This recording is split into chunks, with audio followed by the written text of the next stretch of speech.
Thank you, Mr. Deputy President.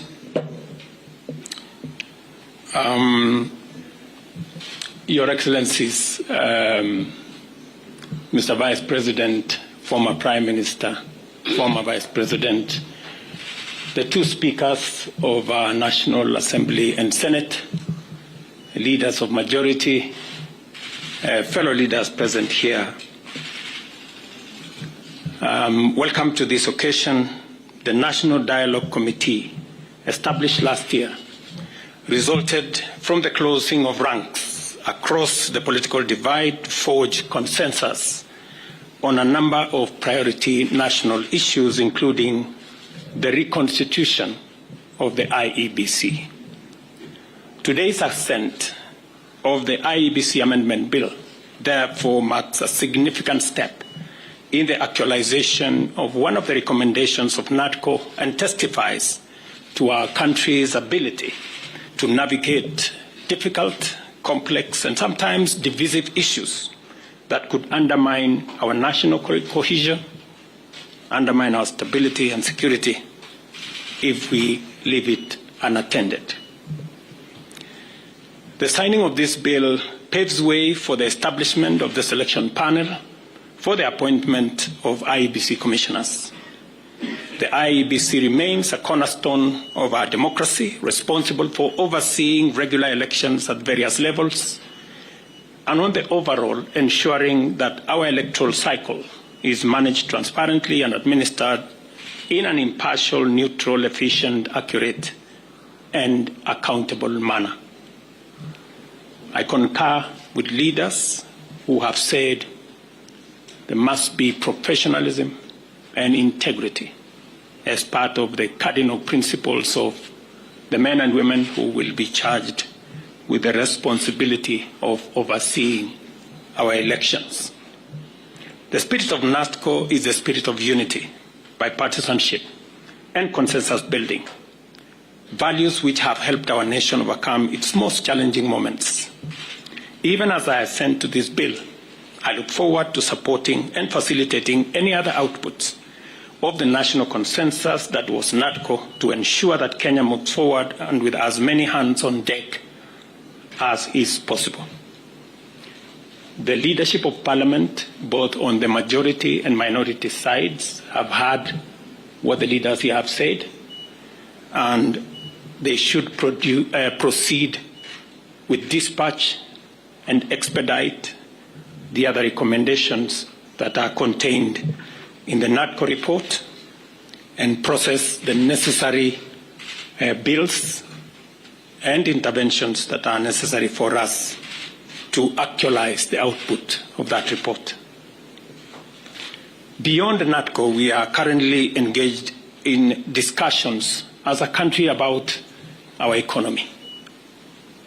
As we know, the country has faced a series of economic shocks, including COVID-19 pandemic, globally high interest rates, and devastating droughts and floods, events which have impacted negatively on our economy and our capacity to secure resources for development and to also meet our debt service obligations.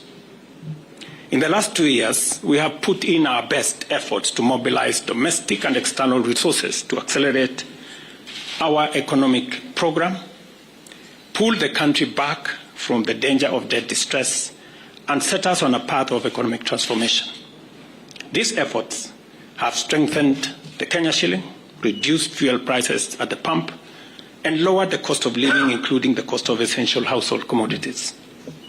This year, my administration presented revenue-raising measures through the Finance Bill 2024, which were aimed at not only consolidating the economic recovery program, but also propelling the country to the next phase of investing in key social and economic infrastructure projects to advance our development agenda and reduce on our debt burden. However, many voices expressed disapproval of these proposals, leading me to drop the bill and terminate the process.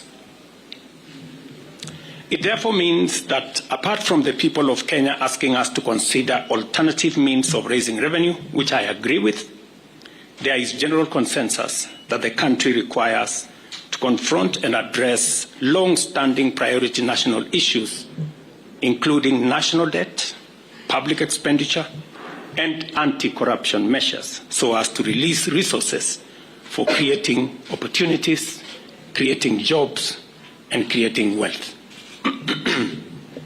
As a way of charting the future from the current situation we are facing, I welcome all the leaders here, and I have heard what they have said this morning, and all other stakeholders working together for us to address the current economic situation through a broad-based political arrangement and to rally the country forward, as has been said by the former Prime Minister.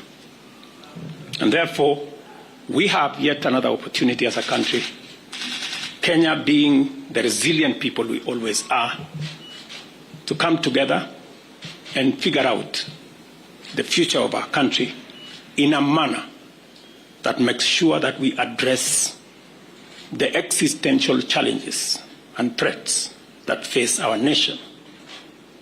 And that's the reason why I set up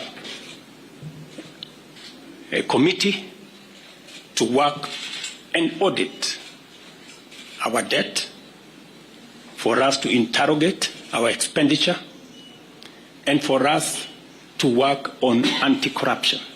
I want to encourage Parliament to expedite the conflict of interest bill that will support our anti-corruption measures, especially in relation to public officers. And I am hopeful that these are some of the conversations that we will be engaged in going forward. I am very confident that, as always, Kenya knows how to pull together, and leaders know how to come together in the best interest, not of individuals, not of parties, but the collective body of the Kenyan people. And I look forward to working with leaders, as I have said, going forward on a broad-based political mechanism that will see us steer the country to the future. Thank you very much to all the leaders here. Asanteni sana to the people of Kenya.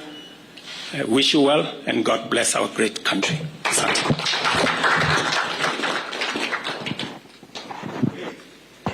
Asante sana.